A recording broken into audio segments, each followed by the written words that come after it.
ఒక పక్క ఎలక జ్వరం, మరో పక్క చిలక జ్వరం జనాన్ని వణికిస్తున్నాయి. సీజనల్ ఫ్లూ మాదిరిగానే వర్షాకాలంలో నీటి ద్వారా వచ్చే వ్యాధి కేసులు కూడా పెరుగుతాయి. ఈ టైంలో ముఖ్యంగా ఫంగస్ ఇన్ఫెక్షన్లు, అలర్జీలు, ఇతర అనారోగ్య సమస్యలు వస్తాయి. డెంగ్యూ, మలేరియా ఈ కాలంలో విస్తృతంగా ఉన్నప్పటికీ కేరళలో మరోసారి ఎలుక జ్వరం కేసులు పెరుగుతూ ఉండడం తీవ్ర ఆందోళనకు గురిచేస్తోంది.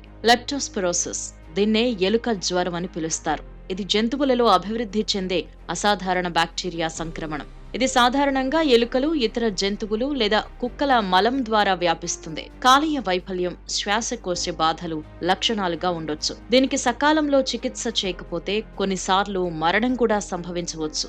ఇక చిలుక జ్వరంది మరో విభిన్న కోణం. పక్షులకు దగ్గరగా ఉండే వారికి ఈ ఇన్ఫెక్షన్ వస్తోంది. వైరస్ వ్యాధి సోకిన పక్షులు ఇతర పక్షులకు, మనుషులకు వ్యాపించేలా చేస్తాయి.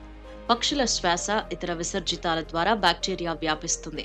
ఈ ఇన్ఫెక్షన్ దుమ్ము కణాలు, నీటి బిందువుల ద్వారా కూడా వ్యాప్తి చెందుతుందని చెబుతున్నారు. కోవిడ్ తర్వాత ప్రపంచవ్యాప్తంగా కొత్త వ్యాధుల పరంపర కొనసాగుతోంది. బ్యాక్టీరియా, వైరస్, శిలీంధ్రాల క్రిములు దాడి చేయటం వల్ల కొత్త రకాల వ్యాధులు పుట్టుకొస్తున్నాయి. ఇప్పుడు బ్రిటన్ సహా అనేక యూరోపియన్ దేశాల ప్రజలు చిలుక జ్వరంతో బాధపడుతున్నారు. సామాన్యుల నోళ్లలో చిలుక ఫీవర్ గా పేరు తెచ్చుకున్న ఈ వ్యాధి శాస్త్రీయ నామం సిటాకోసిస్.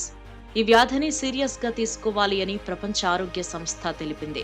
ఈ వ్యాధి ఇప్పటికే ఐరోపా ఖండంలోని అనేక దేశాల్లో వ్యాపించింది.